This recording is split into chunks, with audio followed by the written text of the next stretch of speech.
Welcome to the tutorial on how to use DX mode on your Nikon D7100 camera.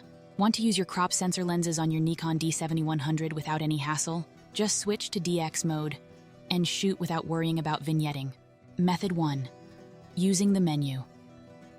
Press the menu button on the back of your camera. Navigate to the shooting menu, camera icon, using the multi-selector. Scroll down to image area and select it. Choose DX from the options presented. Press OK to confirm your selection.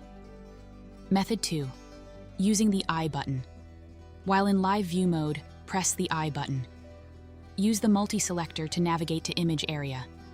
Select DX and press OK to confirm. Method 3. Using the info button. While in viewfinder mode, press the info button.